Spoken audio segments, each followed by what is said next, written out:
नमस्कार, मैं हूं सुबोध कुमार सिंह और आप सब देख रहे हैं मेरा यूट्यूब चैनल संकल्प इकोनॉमिक्स। आप सबों का मेरे चैनल पर स्वागत है। आज का टॉपिक भुगतान संतुलन, बैलेंस ऑफ पेमेंट। इसमें हम लोग जानेंगे व्यापार शेष क्या है, भुगतान शेष क्या है, साथ ही साथ दोनों के अंतर को भी जानेंगे।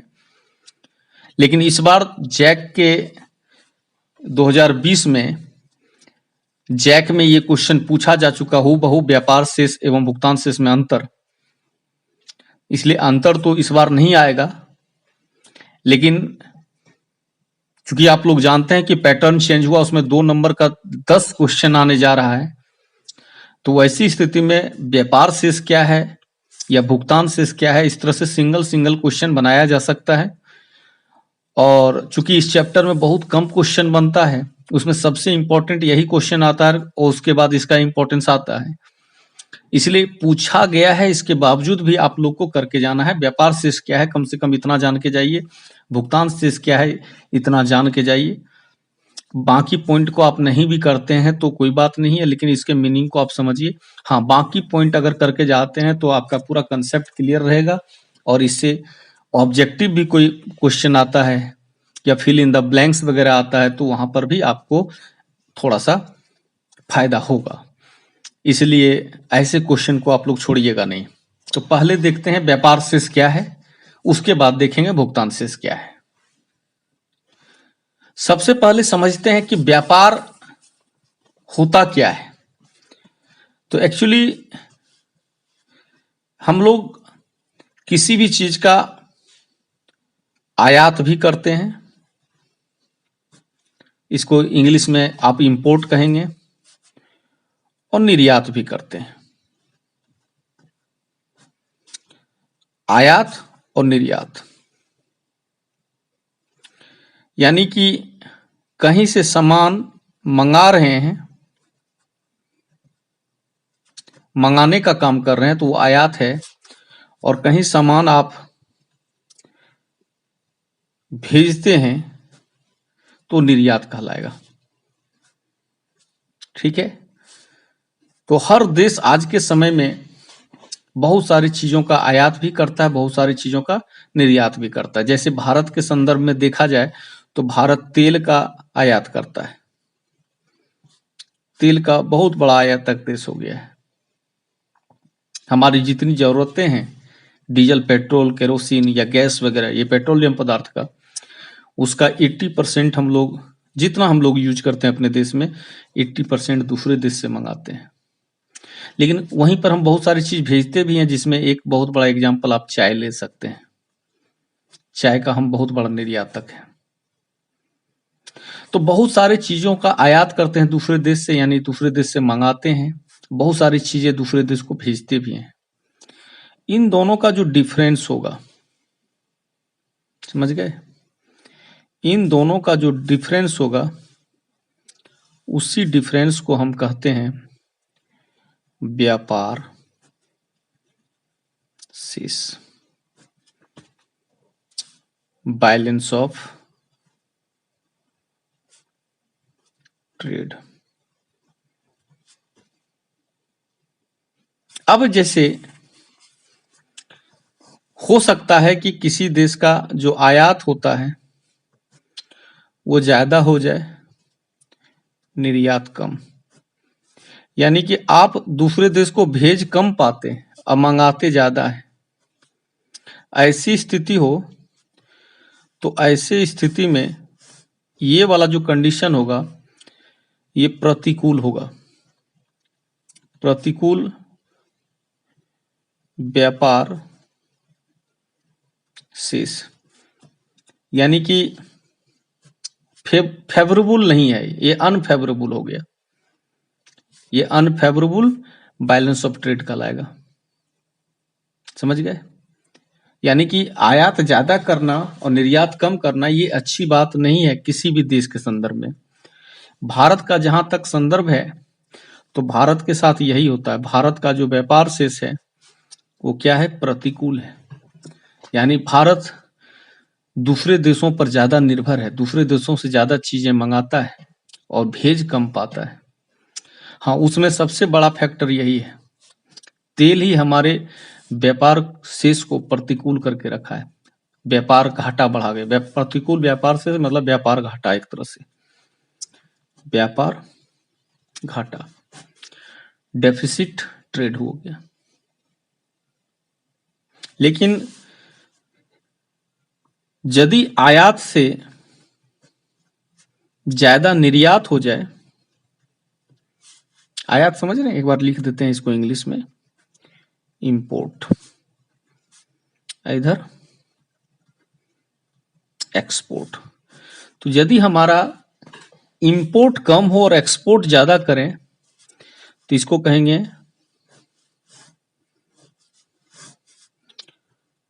अनुकूल व्यापार शेष, फेवरेबल बैलेंस ऑफ ट्रेड। ये फेवरेबल है, यानी कि हमारे हित में है, ये हमारे हित में नहीं है। हर देश चाहता है कि ऐसा हो, दुर्भाग्य से भारत का ऐसा है, जिसमें मुख्य वजह क्या है, तेल। और एक चीज जानिएगा, ये जो हम लोग व्यापार करते हैं, तो व्यापार दृश्य चीजों का होता है। किसका होता है, दृश्य मद या दृश्य मदें, जिसको इंग्लिश में कहेंगे विजिबल आइटम्स। दो तरह का आइटम्स होता है, एक विजिबल और एक इनविजिबल। जिसको देख सकते हैं वो दृश्य है, जिसको नहीं देख सकते हैं वो अदृश्य है। तो व्यापार दृश्य चीजों का होता है, ना कि अदृश्य का होता है। ठीक है, तो हमारा जो यहां पर पहला पॉइंट है व्यापार से, इसका क्या है, किसी देश के कुल दृश्य निर्यात एवं कुल दृश्य आयात, हम निर्यात भी कर रहे हैं, चीजें भेज भी रहे हैं, वो जो विजिबल है, क्योंकि विजिबल को ही व्यापार में रखते हैं,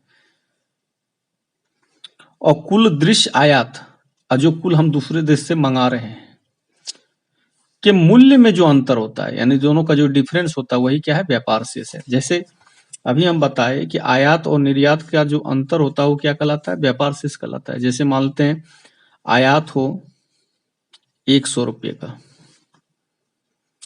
और निर्यात हो 80 रुपये का, तो डिफरेंस कितना का हो गया, 20 का हो गया। यही है क्या, व्यापार शेष, वो भी किस में, माइनस में, क्योंकि आयात ज्यादा है और निर्यात कम है, तो दोनों का डिफरेंस माइनस में आया।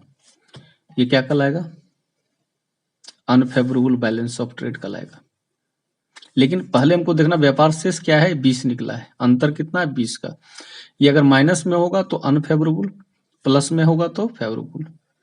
क्लियर, यहाँ आयात ही ज्यादा है। हालांकि हमेशा आप जब निकालेंगे व्यापार शेष,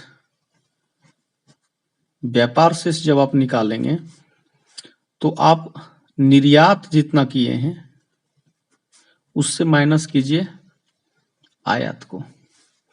अब यदि निर्यात 100 रुपये के कर रहे हैं और आयात 80 रुपये का कर रहे हैं, यानी जो सामान भेजे हैं दूसरे देश उसका मार्केट वैल्यू 100 रुपया है और जो मंगाते हैं दूसरे देश से वो 80 रुपये का है, तो इसका मतलब ये 20 रुपया व्यापार शेष हुआ, जो कि अनुकूल है। ये क्या है, अनुकूल है। लेकिन व्यापार शेष यदि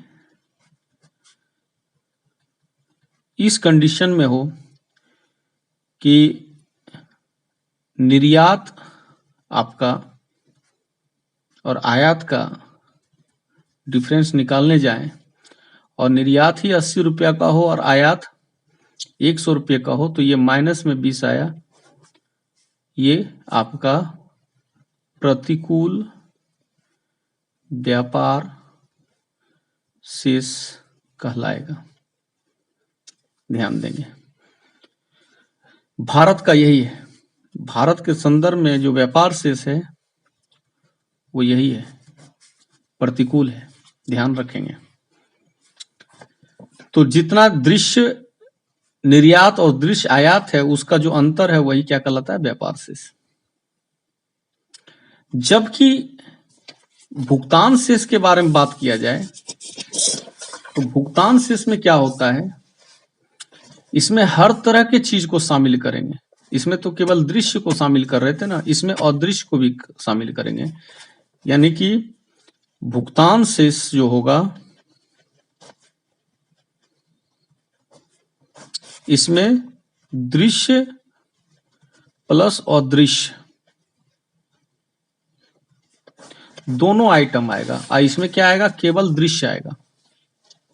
ये केवल किसका है, दृश्य का है, और ये दृश्य और अदृश्य का दोनों का है। यानी कि इसमें हर तरह की चीज को शामिल करेंगे, इसमें केवल एक चीज को शामिल करेंगे। इसलिए डिफरेंस में इसका जो क्षेत्र होगा वो ज्यादा व्यापक होगा और इसका क्षेत्र व्यापक नहीं हुआ, संकुचित होगा।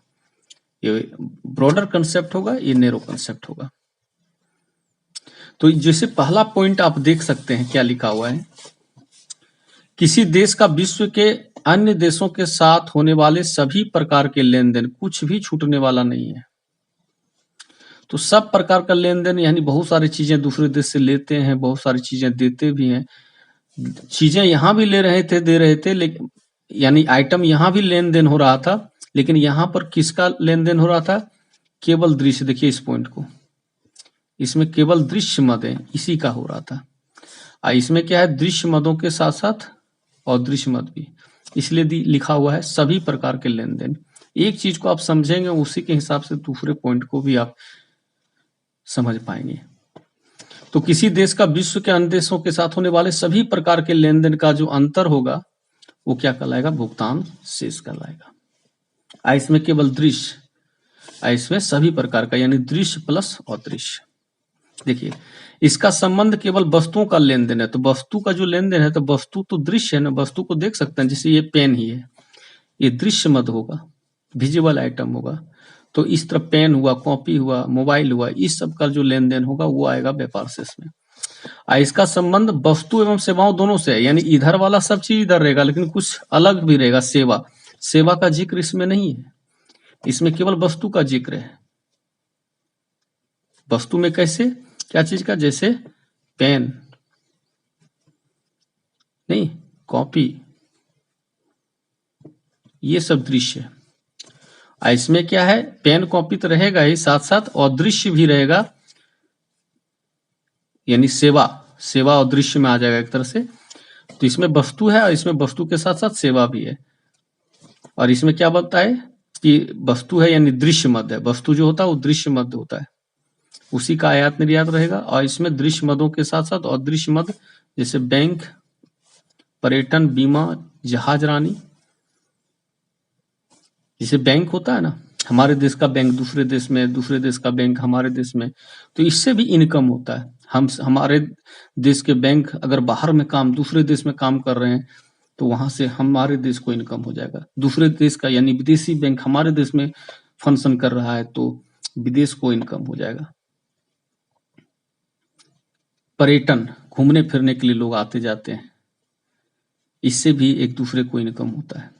जहाज रानी, जैसे भारत का कोई जहाज है, मालवाहक जहाज, वो अमेरिका जा रहा है, तो भारत से चला तो भारत का सामान तो जाएगा ही, साथ साथ मालते रास्ते में श्रीलंका, इंडोनेशिया, यहाँ से भी कुछ माल उठाते हुए जाता है, तो वो भाड़ा देगा कि नहीं देगा। जिस देश का माल लेके जाएगा तो भाड़ा देगा, तो इससे देश को इनकम होगा। लेकिन ये सब चीज को हम इसमें नहीं रखेंगे, इसमें इस तरह का चीज रखते हैं।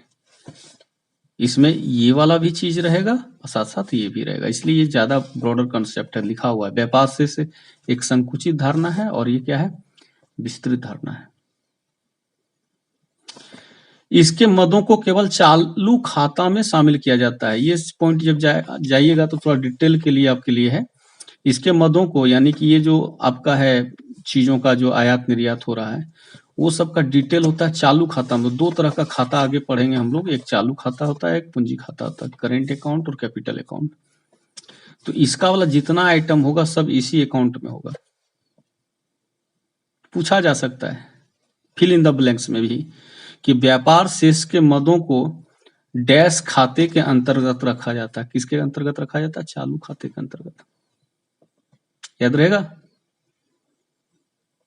या चालू खाते में डैश को शामिल किया जाता है, किसको, व्यापार शेष को, इसलिए सब समझिए। तो व्यापार शेष क्या है, एक संकुचित धारणा है, भुगतान शेष क्या है, एक विस्तृत धारणा है। और व्यापार शेष का जो भी आइटम होगा, कॉपी कलम मोबाइल गाड़ी घोड़ा का आयात निर्यात, वो सब चालू खाता में यानी इस करेंट अकाउंट में होगा। और इसका जो होगा तो वो भाई करेंट अकाउंट में भी रहेगा, कैपिटल अकाउंट में रहेगा, क्योंकि इसका जो आइटम है वो क्या है, इधर वाला भी आइटम इसमें है, समझ गए। तो इधर वाला भी आइटम इसमें है और इधर वाला आइटम इसमें है, तो इसका मतलब है कि ये वाला आइटम जो है वो इसमें भी रहेगा, इसमें भी रहेगा, लेकिन ये वाला आइटम केवल इसमें रहेगा। इसके मदों को चालू खाते तथा पूंजी खाते दोनों में शामिल किया जाता है, स्पष्ट लिखा हुआ है। व्यापार शेष जो होता है वो अनुकूल भी हो सकता है, प्रतिकूल भी हो सकता है। कब अनुकूल होगा कब प्रतिकूल होगा बता देंगे। अब देखिए, व्यापार शेष निकालें, निर्यात माइनस आयात। जब हम निर्यात 100 का करें, आयात 80 का ही कर रहे हैं, तो यहाँ 20 जो हुआ ये अनुकूल है। लेकिन उल्टा हो जाए, निर्यात कम करें आयात ज्यादा करें, तो ये प्रतिकूल हो जाएगा। तो व्यापार शेष ऐसा हो सकता है। लेकिन ये वाला जो है भुगतान शेष, वो लेखा के दृष्टि से हमेशा संतुलित रहता है। कैसे लेखा की दृष्टि से संतुलित रहता है, क्योंकि ये जो दो अकाउंट है, करेंट अकाउंट और कैपिटल अकाउंट, तो कुछ आइटम इसमें होता है कुछ आइटम इसमें होता है। तो हम लोग का जैसे अभी क्या बोले कि व्यापार शेष वाला सब आइटम इसमें है, और व्यापार के मामले में हम घाटे में हैं, हम ज्यादा आयात करते हैं निर्यात कम करते हैं, इसलिए हमारा व्यापार शेष घाटे में है। यही कारण है कि ये खाता भी हमारा नेगेटिव चलता है, घाटे में चलता है। लेकिन इस खाते में बाकी चीजों को शामिल करता है जिसमें हम प्लस में, जैसे मान लेते हैं कि यहाँ का भारत का डॉक्टर इंजीनियर साइंटिस्ट दूसरे देश में काम करते हैं, दूसरे देश के भी हमारे देश में काम करते हैं, लेकिन हमारे लोग बाहर में जितना कमा रहे हैं और अपने देश को भेज रहे हैं अपने इनकम का कुछ भाग, उतना दूसरे देश का हमारे देश से कमा के नहीं जा रहा है, जबकि हम इन सब चीजों को भी इसमें रखते हैं। और इसमें जितनी भी चीज है वो इस अकाउंट में भी है, इस अकाउंट में भी है, लेकिन इसमें केवल आयात और निर्यात का, एक्सपोर्ट इंपोर्ट का है, इसलिए ये माइनस में है, लेकिन इसमें हम प्लस में। तो लेखा के दृष्टि से ये संतुलित होगा, क्योंकि ये जो होगा balance of trade, balance of payment, वो इसमें भी है इसमें भी है, और यहाँ माइनस है तो ये प्लस में है। कोई किसी को ज्यादा ना देता है ना ज्यादा लेता है, ये कभी गलतफहमी में नहीं रहिएगा। हम इसको संतुलित इसलिए मान रहे हैं क्योंकि आप देखिए, अभी हम बताए कि हमारा व्यापार जो शेष है वो इस हिसाब से है, प्रतिकूल है, 20 रुपया मान लेते हैं हम माइनस में रहे, तो ये 20 रुपया आया कहां से, तो ये कहां से आया होगा, तो हमारे देश के इंजीनियर साइंटिस्ट डॉक्टर ये सब विदेशों में ज्यादा काम कर रहे हैं, तो इस मामले में हम प्लस में है, यहीं से हमको हो सकता है 20 रुपया प्लस मिल गया हो, जिसको कि इसमें भरपाई कर दिए। तो फिर दोनों यहां पर हम 20 प्लस में हो जाएंगे, यहां पर 20 माइनस में है, दोनों का डिफरेंस क्या हो जाएगा, जीरो हो जाएगा, ना माइनस में है ना प्लस में, जीरो में है। लोगों को बहुत को लगता होगा, जैसे अक्सर चीन के बारे में सुनते होंगे आप लोग कि वो पाकिस्तान को मदद करता है, यानी ये ज्यादा इसको दे रहा है, इधर ज्यादा मूवमेंट हो रहा है, नहीं, इधर से भी इधर कुछ आ रहा है। चीन इसको युद्ध का हथियार दे रहा है, चीन इसको पैसा दे रहा है, पाकिस्तान भी कुछ चीन को दे रहा है। क्या दे रहा है, एक स्पेस दे रहा है, जगह दे रहा है। अब आप लोग अगर इस करंट चीज को ऊपर गौर करते होंगे तो आपको पता होगा कि जो पाकिस्तान ऑक्यूपाइड पीओके जो है, चीन से शुरुआत हुआ है और पीओके होते हुए एक गलियारा बना है, एक रास्ता बना है, जिससे कि वो आसानी से कहाँ पहुंच जाएगा, अरबियन सी में पहुंच जाएगा, और यहाँ से इसको तेल वगैरह ले जाने में इसको सुविधा होगी। तो ये जो रास्ता दिया है, कौन दिया है? पाकिस्तान दिया है ना। तो एक तरह से चीन जो दे रहा है पैसा या जो हथियार दे रहा है, किसको? पाकिस्तान को, या और जगह पर जो सपोर्ट कर रहा है, इसलिए कर रहा है कि पाकिस्तान भी कुछ दे रहा है। तो ये कुछ दिया, ये कुछ दिया। जो ये चीज दे पाता है, जो ये चीज दे पाता है, वो ये नहीं दे पाता है, और जो ये दे देता है इसको, वो ये नहीं दे पाता है इसको। ऐसा ही चलता है। भारत का भी देखिएगा, इंडिया की बात कीजिए और भूटान की बात कीजिए, तो इंडिया बहुत सारा सामान भूटान को देता है, लेकिन भूटान क्या देता है? भूटान भी का स्पष्ट किए हुए है कि हमारी जो ये सीमा है, इस सीमा से चीन को इधर घुसने नहीं देंगे। ये बॉर्डर पर एक तरह से दुश्मनों को इधर आने से रोकता है, इसको सूचना देता है। तो इतने एरिया में हमको क्या फौज नहीं रखना पड़ता है, यहाँ पर हमारा पैसा बचा ना, तो हम इसको मदद करते हैं। तो ये सब चीजें होती है, कोई कुछ देता है, कोई कुछ देता है, तो मिला जुला करके क्या हो जाता है, दोनों बराबर। यानी इंडिया कहिएगा भूटान को ज्यादा कुछ दे रहा है, सो बात नहीं, ये कुछ मामले में प्लस है, इसको दे रहा है, तो कुछ मामले में ये इसको दे रहा है। क्लियर? तो लेखा के दृष्टि से ये क्या होता है, हमेशा संतुलित होता है। इसका अगर इंग्लिश देखें तो बैलेंस ऑफ ट्रेड और बैलेंस ऑफ पेमेंट का क्या लिखे हैं? Balance of trade refers to the difference between export and import.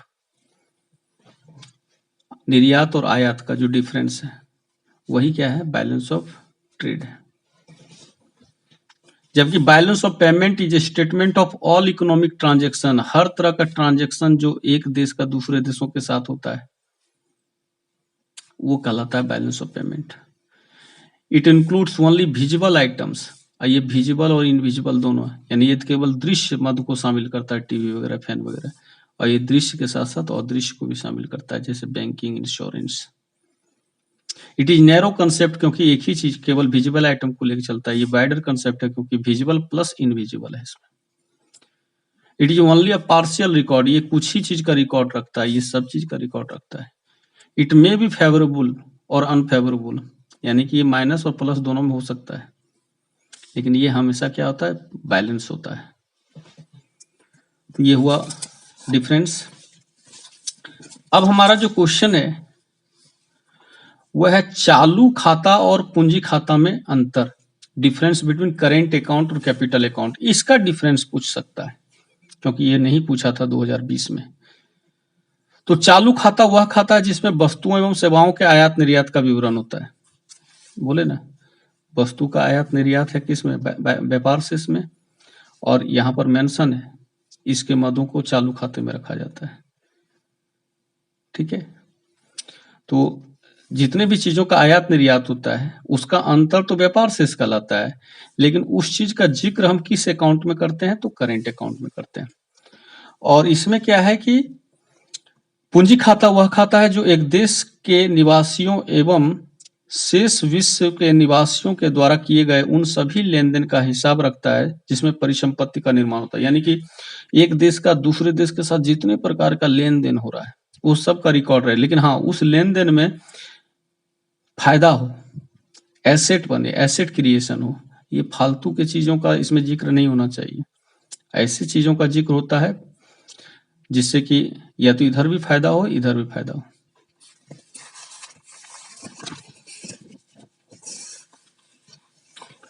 उसके बाद विदेशों से आने वाले आय का विवरण, विदेश से कितना आ रहा है, ठीक है, उसका विवरण आपको किस में रहेगा? या फिर लिख देते हैं ऊपर में करेंट अकाउंट में। किस अकाउंट में? करेंट अकाउंट में। इधर क्या है? Capital account. तो कैपिटल अकाउंट में और करेंट अकाउंट में देखें तो जितना विदेश से इनकम हमको होता है वो सब किस में आएगा? करेंट अकाउंट में। जैसे हम निर्यात किए दूसरे देश को तो उसका पेमेंट होगा तो इनकम होगा ना हमारे देश को। इसमें है दूसरे देशों के द्वारा किए गए प्रत्यक्ष निवेश, डायरेक्ट इन्वेस्टमेंट। अगर विदेश का कोई आदमी डायरेक्ट पैसा लगा रहा है अपने देश में, भारत में, तो वो जो पैसा भारत को मिला वो किस में आएगा? कैपिटल अकाउंट में, यानी इधर वाले अकाउंट में। और ट्रांसफर इनकम, हस्तांतरण आय, उपहार यानी गिफ्ट, एनआरआई द्वारा भेजे गए रकम, ये सब हम करेंट अकाउंट में रखते हैं। ठीक है। बहुत सारा फ्री में पैसा आता है, बाहर से मदद किया जाता है, चैरिटी में दिया जाता है, तो वो सब का जिक्र हम करेंट अकाउंट में करते हैं। और बाहर से कोई अगर हम कर्जा लिए हैं, कोई हेल्प लिए हैं, तो कैपिटल अकाउंट में रखेंगे। बहुत सारा पॉइंट दे दिए हैं, इतना पॉइंट नहीं, आप 2-3 पॉइंट रखेंगे काफी है। 3 पॉइंट तो रखना चाहिए। चालू खाते से संबंधित लेन देन का देश की चालू आय को प्रभावित करता है। चालू खाते से संबंधित लेन देन देश की चालू आय को प्रभावित करता है। जैसे हम निर्यात कर रहे हैं ज्यादा तो हमारे देश का इनकम बढ़ाने का काम करेगा, लेकिन वहीं अगर हम आयात ज्यादा करेंगे तो उससे वो इनकम क्या होगा? घटेगा ही, नेगेटिव इफेक्ट डालेगा। पूंजी खाते से संबंधित लेन देन पूंजीगत स्टॉक को प्रभावित। देखो इसमें क्या है कि जैसे आप इन्वेस्टमेंट किया तो इन्वेस्टमेंट करेगा तो क्या होगा? भारत के मार्केट में पैसा लगाएगा तो वो अपना जब करेंसी लेकर आएगा तो उस करेंसी से अगर मान लेते हैं वो एक मॉल ही खोलना चाहता है तो मॉल खोलने के लिए वो अपना पैसा तो नहीं लगा पाएगा, वो पैसा इंडियन करेंसी में चेंज करेगा। तो हम उसको इंडियन करेंसी दे देंगे, उस इंडियन करेंसी से क्या भारत सरकार या भारत के मार्केट से उसको इंडियन करेंसी मिल जाएगा, भारतीय रुपया मिल जाएगा, और उस रुपये से लैंड खरीदेगा, उस पर कंस्ट्रक्शन वगैरह करेगा, तो वो पैसा तो खैर भारत के मार्केट में ही आ गया। लेकिन जब वो अपना करेंसी लेकर आया और हमारे देश के करेंसी में कन्वर्ट किया तो हमारे देश पर के पास उस देश का क्या हो गया? करेंसी का स्टॉक हो गया। वापस जब वो अपना पैसा जहां लगाया है वो अगर निकालना चाहेगा तो फिर क्या होगा? स्टॉक खाली हो जाएगा। तो स्टॉक बढ़ाएगा और घटाएगा, समझ गए? जैसे शेयर मार्केट में कोई पैसा लगाए तो शेयर मार्केट में पैसा लगाया तो वो अपने देश के करेंसी से चाहेगा डॉलर से हम रिलायंस का शेयर खरीद ले तो नहीं हो पाएगा। तो उस स्थिति में क्या होगा? वो डॉलर को कन्वर्ट करेगा रुपीज में, तो डॉलर का क्या हो गया? हमारे पास स्टॉक बढ़ गया, प्लस में जाएगा। लेकिन वापस जब वो शेयर बेचेगा तो शेयर बेचने पर उसको इंडियन रुपीज मिलेगा, इंडियन रुपीज लेकर के तो अपने देश जाएगा नहीं, तो फिर उस रुपये को डॉलर में कन्वर्ट करेगा तो उसमें डॉलर का स्टॉक घट जाएगा, माइनस में चला जाएगा। चालू खाते के लेन देन प्रवाह के रूप में होते हैं, ये स्टॉक के रूप में हो गया। भारत के लिए करेंट अकाउंट हमेशा नेगेटिव होता है। क्यों होता है? क्योंकि इसमें हम क्या चीज को रखते हैं? एक्सपोर्ट और इंपोर्ट को, आयात और निर्यात, निर्यात और आयात को। इस मामले में हम किस में है? नेगेटिव में है, माइनस में है। और ये जो होता है कैपिटल अकाउंट हमेशा क्या रहता है? धनात्मक रहता है। कैपिटल अकाउंट हमेशा धनात्मक रहता है भारत का, दूसरे देश का हम नहीं बात कर रहे हैं। क्यों? क्योंकि भारतीय जो होता है वो दूसरे देश में बहुत अधिक संख्या में है, जिससे हमको रेवेन्यू ज्यादा मिल जाता है दूसरे देश का। इसके अंतर्गत शामिल होने वाले मदें या आइटम्स, कौन कौन से आइटम को हम करेंट अकाउंट में रखते हैं? तो वस्तुओं एवं सेवाओं का आयात निर्यात, यात्रियों का खर्च, व्यापारिक उपक्रमों की सेवाएं, ये सब याद कर लीजिएगा। बीमा, विशेषज्ञों की सेवाएं, विदेशों में निवेश से प्राप्त आय, ये सब आइटम करेंट अकाउंट में होता है, और ये सब अमाउंट जो आइटम्स है वो कैपिटल अकाउंट में होता है। अब है कि भुगतान शेष में असंतुलन के क्या कारण है। इससे पहले थोड़ा इंग्लिश में देख लें इस क्वेश्चन को, करेंट अकाउंट का। Current account is that account which includes export import, यानी कि बैलेंस ऑफ ट्रेड वाला आइटम इसमें रहेगा। और capital account is that account which includes all such transaction between residents यानी जिस देश की बात हो रही है वहां के नागरिक, and rest of the world, दूसरे देश के साथ, वो किस में आएगा? कैपिटल अकाउंट में। Transaction related to current account brings change in current income of the country, यानी एक्सपोर्ट ज्यादा करेंगे तो इनकम बढ़ेगा, यदि इंपोर्ट ही ज्यादा करेंगे इनकम घटेगा। Transaction related to capital account affects only capital stock, ये फ्लो को करता है, ये स्टॉक को इफेक्ट करता है। Transaction in current account takes place in the form of flow, ये चलते रहता है, एक्सपोर्ट इंपोर्ट होते रहता है। Transaction in capital account takes place as a stock, उधर से इन्वेस्टमेंट ज्यादा होगा, हमारे पास स्टॉक फॉरेन करेंसी का बढ़ जाएगा, लेकिन वापस जब वो इन्वेस्टमेंट अपना निकालना चाहेगा तो स्टॉक घट जाएगा। आइटम इसमें क्या क्या आएगा? करेंट अकाउंट में तो एक्सपोर्ट इंपोर्ट जो होता है वो आएगा। एक्सपेंडिचर बाय फॉरेन टूरिस्ट, कोई फॉरेन टूरिस्ट हमारे देश में शिमला नैनीताल ये सब घूमने आएगा तो उससे भी इनकम हो जाता है, ये यहीं शामिल करेंगे करेंट अकाउंट में। सर्विस ऑफ एक्सपर्ट, बहुत सारे एक्सपर्ट होते हैं जो दूसरे देशों में जाकर के सलाह देने का काम करते हैं तो उससे भी फायदा होता है, इंश्योरेंस वगैरह सब इसमें आएगा। और ऑफिशियल ट्रांजेक्शन, नॉन ऑफिशियल और प्राइवेट ट्रांजेक्शन जितना भी है, foreign direct investment, portfolio investment, ये सब आता है कैपिटल अकाउंट में। ये सब एग्जांपल याद रखिएगा। अब है एक भुगतान शेष में असंतुलन के कारणों का उल्लेख करें, यानी कि जो काउज है असंतुलन का मतलब डिसइक्विलिब्रियम, किसका? बैलेंस ऑफ पेमेंट का, उसका क्या कारण है? तो इस पे थोड़ा सा एक कंफ्यूजन आप लोग को होता होगा कि अभी जैसे यहाँ लिखे हैं भुगतान शेष में असंतुलन के कारण, जबकि यहाँ पर एक पॉइंट लिखा हुआ है कि ये हमेशा संतुलित होता है, लेखा की दृष्टि से ये हमेशा संतुलित होता है। कौन? भुगतान शेष। तो फिर ये क्वेश्चन कहाँ से आ गया? फिर ये असंतुलन में क्यों हुआ? तो एक्चुअली ये क्वेश्चन में ऐसा दम नहीं है, बुक में इस तरह का मेंशन किया है। भुगतान शेष तो असंतुलन में होता ही नहीं है, वो तो हमेशा संतुलित होता है, लेकिन फिर भी असंतुलन का पूछ रहा है।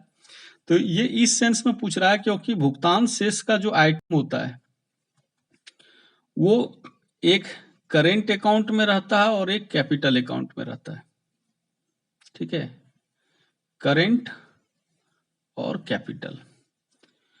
तो करेंट अकाउंट जब आपका पॉजिटिव होगा तो ये नेगेटिव होगा, जितना पॉजिटिव, अगर ये करेंट अकाउंट किसी का 20 प्लस में जा रहा है तो ये 20 माइनस में जाएगा, तब संतुलित होगा ना। यदि यही 20 माइनस में चला जाए तो ये 20 क्या होगा? प्लस में जाएगा। भारत का करेंट अकाउंट माइनस में चलता है इस रूप में, तो ये इस रूप में चलेगा। तो ये अगर माइनस में है एक अकाउंट कोई, ये चाहिए, तो उसके माइनस में जाने का कारण क्या है? ये माइनस में जाने का क्या कारण है, इसका प्लस में जाने का क्या कारण है? तो चूंकि असंतुलन का पूछ रहा है, यानी माइनस का ज्यादा इसमें फोकस किया जा रहा है कि भुगतान से इस घाटे में क्यों चला जाता है, तो ये करेंट अकाउंट का पूछ रहा है, ना कि कैपिटल अकाउंट का। हमने क्या लिखा है, क्लियर करके यहाँ लिखा है कि लेखा की दृष्टि से भुगतान से संतुलित होता है, क्योंकि चालू खाते के घाटे को पूंजी खाते से और पूंजी खाते के घाटे को चालू खाते से मैनेज किया जाता है। यानी ये प्लस में है तो ये माइनस में, ये प्लस में है तो ये माइनस में, तो इससे मैनेज हो जाता है। इन दोनों में से कोई एक खाता असंतुलन में हो सकता है। भारत के संदर्भ में चालू खाता ऋणात्मक है, यानी करेंट अकाउंट नेगेटिव है, जबकि पूंजी खाता धनात्मक है, यानी पॉजिटिव है। अर्थात बीओपी शॉर्ट में बैलेंस ऑफ पेमेंट 0 होता है, न माइनस में है न प्लस में। यहाँ भुगतान से इसमें असंतुलन का आशय मुख्य रूप से चालू खाते में असंतुलन का। ये जो करेंट अकाउंट भारत का माइनस में है, हम जो निर्यात कम कर पा रहे हैं और आयात जो ज्यादा कर रहे हैं, इसका क्या कारण है वो पूछना चाह रहा है। यानी कि करेंट अकाउंट माइनस में क्यों है, करेंट अकाउंट संतुलन में क्यों है, यहां असंतुलन लिखना चाहिए, संतुलन नहीं। करेंट अकाउंट असंतुलन में क्यों है, इसकी बात हो रही है। तो करेंट अकाउंट में क्या रखते हैं, एक्सपोर्ट इंपोर्ट का डिफरेंस, आयात निर्यात का अंतर, और ये असंतुलन में है यानी घाटे में, प्रतिकूल है यानी कि इस रूप में है, किस रूप में है, इस रूप में है, नहीं, व्यापार शेष भारत का क्या है, इस रूप में है, यानी करेंट अकाउंट माइनस में है। ये क्यों है, इसलिए है क्योंकि निर्यात कम है और आयात ज्यादा है। इसलिए देखिए यहाँ पर पॉइंट लिखा हुआ है, निर्यात में लगातार कमी। जिस देश का निर्यात कम हो जाएगा उसका तो एकदम करेंट अकाउंट माइनस में जाएगा ही। और उल्टे आयात में वृद्धि, मंगा रहे हैं दूसरे देश से ज्यादा, वो बढ़ रहा है और ये घट रहा है। ठीक है, तो ये दो कारण मेन है। तीसरा, प्राकृतिक आपदा, देश में कभी सूखा पड़ जाए, कभी बाढ़ आ जाए, कभी अर्थक्वेक, भूकंप आ जाए, सुनामी आ जाए, ऐसी आपदाएं अगर होती रहेगी, आंधी तूफान पूरा चले, तो इससे तो देश के संसाधन बर्बाद होंगे, तो उसमें हम दूसरे देश को निर्यात नहीं कर पाएंगे, बल्कि और उस दूसरे देश से मदद लेना पड़ेगा। तो ये एक घाटे का कारण है। एक है ऋणों का बोझ, ज्यादा कर्ज ले लीजिएगा तो उसका ब्याज बहुत ज्यादा हो जाता है और ब्याज चुकाने में भी हम कभी कभी घाटे में चले जाते हैं। तो ये सब वजह है किसका, असंतुलन का। यहाँ पर भुगतान शेष में असंतुलन है, व्यापार शेष भी यहाँ लिखा जा सकता है, व्यापार शेष में भी असंतुलन का पूछेगा, यही जवाब दीजिएगा। करेंट अकाउंट यानी कि चालू खाता में असंतुलन का पूछेगा तो उसमें भी यही जवाब देना है। अब है कि इसको दूर कैसे करें, भुगतान शेष में जो असंतुलन आया इसको दूर कैसे करें। तो भाई कोई भी प्रॉब्लम आता है उसको ठीक करने का उपाय यही है कि जैसे मान लेते हैं कि कोई विद्यार्थी है जो कि फेल कर रहा है, क्या कर रहा है, फेल कर रहा है। फेल का कारण पता चल गया कि नहीं पढ़ता है, नहीं जी, तो पढ़ता नहीं है या कम पढ़ता है, क्या करता है, कम पढ़ता है। तो भाई कम पढ़ना फेल होने का कारण है, तो आपको क्या करना होगा, इसको उल्टा अधिक पढ़ना पड़ेगा ताकि आप फेल नहीं करें। उपाय तो यही है ना। तो यहाँ पर कारण था कि निर्यात घट रहा था, भाई निर्यात बढ़ाइए। आयात बढ़ रहा था तो भाई आयात को आप घटाइए, इसका उल्टा कीजिए, वही ना उपाय होगा। ठंड लग रही है, कारण क्या है, कम कपड़ा पहने हुए, उपाय है ज्यादा कपड़ा पहन लीजिए। निर्यात में प्रोत्साहन, निर्यात को प्रोत्साहित कीजिए। भुगतान शेष को संतुलित अगर करना है तो क्या करिएगा, निर्यात को प्रोत्साहित कीजिए। इसके लिए सरकार द्वारा उत्कृष्ट वस्तु के निर्माण, तकनीकी उत्पादकता में सुधार इत्यादि पर विशेष ध्यान देना चाहिए। अब निर्यात ऐसे नहीं बढ़ेगा, अनाप शनाप वस्तु का उत्पादन कीजिएगा, कौन खरीदेगा, उत्कृष्ट वस्तुओं का, श्रेष्ठ वस्तुओं का, क्वालिटी गुड्स का प्रोडक्शन करना होगा, टेक्नोलॉजी का ज्यादा इस्तेमाल करना होगा, तब ऐसे चीजों का उत्पादन होगा जो कि वो दूसरे देशों के मार्केट में भी जाकर के अपना एक पहचान बना पाएगा, तब निर्यात बढ़ेगा ना। तो वो करना होगा। आयात पर नियंत्रण, कुछ ऐसे चीज जो बाहर से हम मंगाते हैं और उसकी जरूरत नहीं है, खास करके जैसे विलासिता वस्तु, आवश्यक वस्तु है तो मंगाना ही पड़ेगा क्योंकि उससे तो आप काम गड़बड़ा जाएगा नहीं मंगाइएगा तो।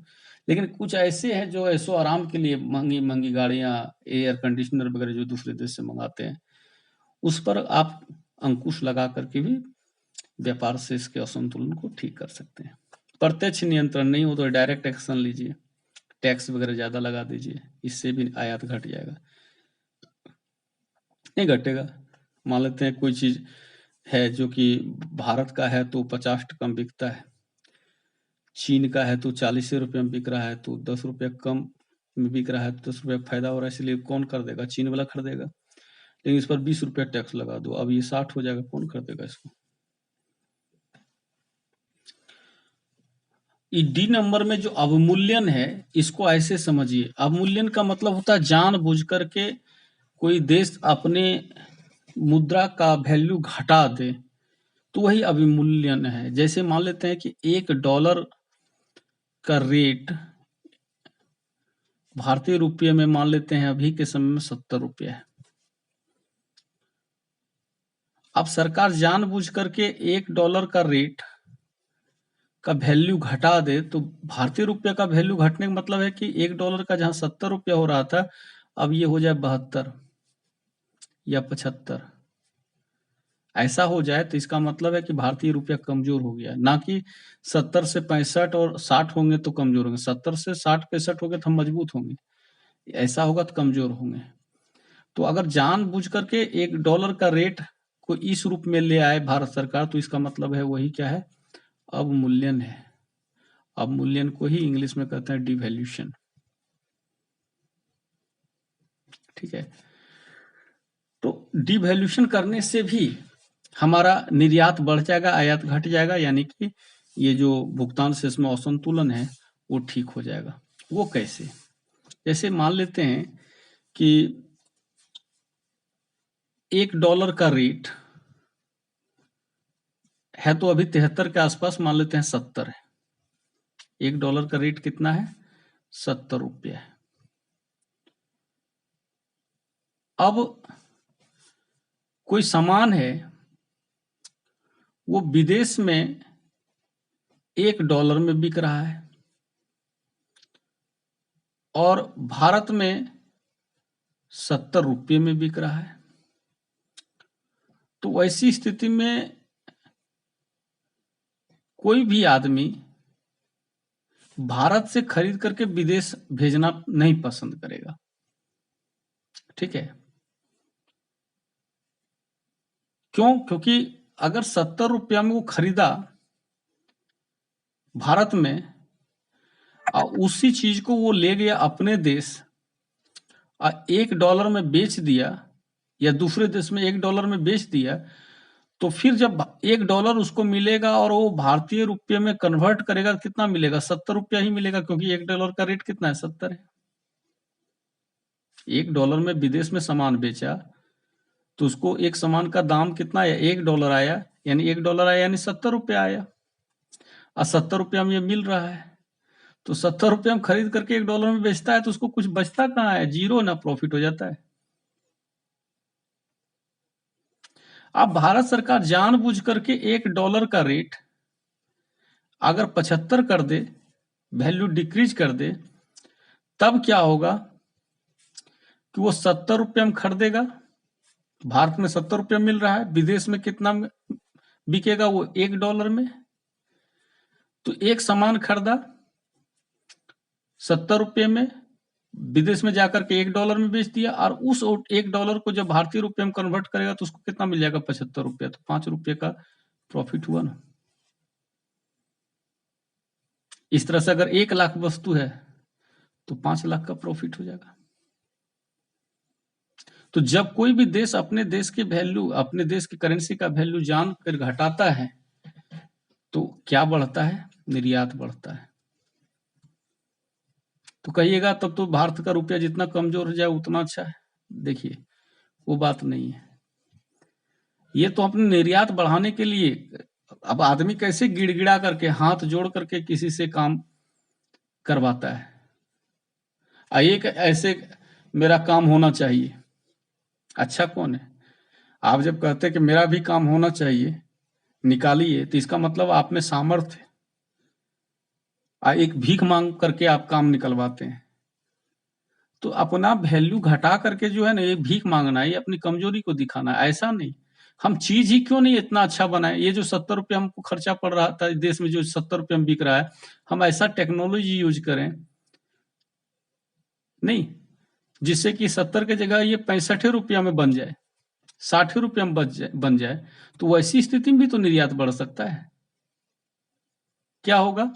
अब वो 60 रुपये में खरीदेगा, $1 में बेचेगा, उस $1 को रुपये में कन्वर्ट करेगा तो यहाँ वैल्यू घटाना पड़ा? नहीं घटाना पड़ा, तो भी 10 रुपया कमाएगा। उसी स्थिति में सब भारत का ही सामान खरीद करके विदेश में बेचना चाहेगा, निर्यात बढ़ेगा। तो हमारा कोशिश ये नहीं होना चाहिए, डिवैल्यूशन नहीं होना चाहिए। ये तो मजबूरी का चीज है। नई बढ़िया चीज उत्पादन कर पाए तो हाथ जोड़ लीजिए, अपने चीजों का वैल्यू घटा लीजिए, ये सही तरीका नहीं है। फिर भी ऐसा करने से निर्यात बढ़ता है, जो भुगतान से इसमें असंतुलन है, जो हम घाटे में चल रहे हैं, उसको हमको ठीक करने में मदद मिलता है। इंग्लिश में भी थोड़ा सा देख लें, पॉइंट वाइज खाली रीडिंग लगा देते हैं। क्या काउज है डिसइक्विलिब्रियम का? सेम चीज लिखें कि from accounting point of view balance of payment always balance because the deficit of current account is managed by capital account. अगर करेंट अकाउंट डेफिसिट में है तो हम उसको मैनेज करेंगे कैपिटल अकाउंट से, और यदि कैपिटल अकाउंट ही डेफिसिट में है तो उसको मैनेज करेंगे हम करेंट अकाउंट से। अब दोनों में से कोई अकाउंट जो माइनस में है तो कारण क्या है?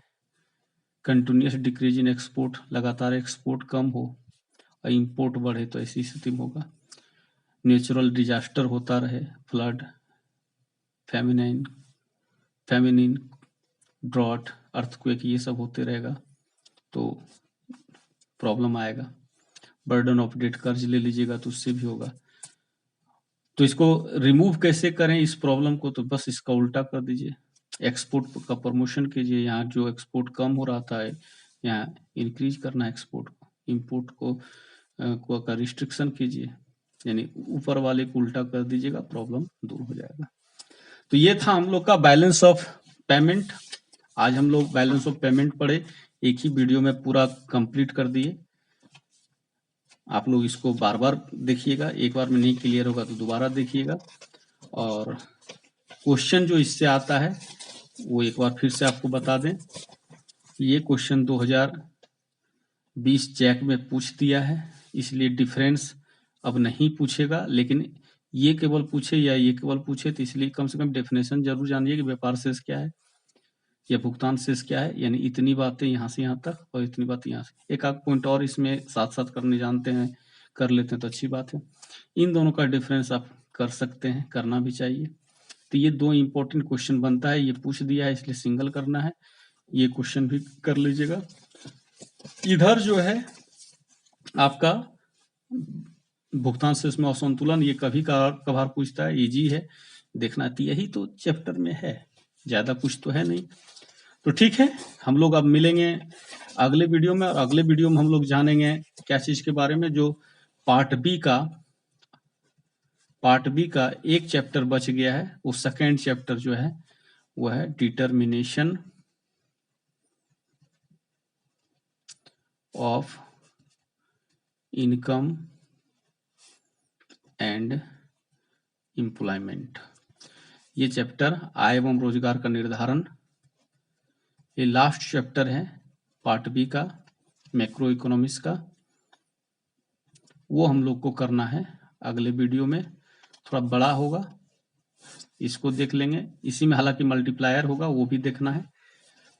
इसमें हमको लगता है कि 2-3 वीडियो बनाना पड़ेगा, तो आप लोग का पार्ट भी कंप्लीट हो जाएगा।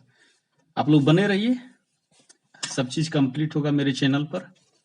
चैनल को लाइक कीजिएगा, सब्सक्राइब कीजिएगा, जो नए हैं वही सब्सक्राइब कीजिएगा, बार बार सब्सक्राइब नहीं करना पड़ता है। अब हमको आज्ञा दीजिए, धन्यवाद, जय हिंद, जय भारत।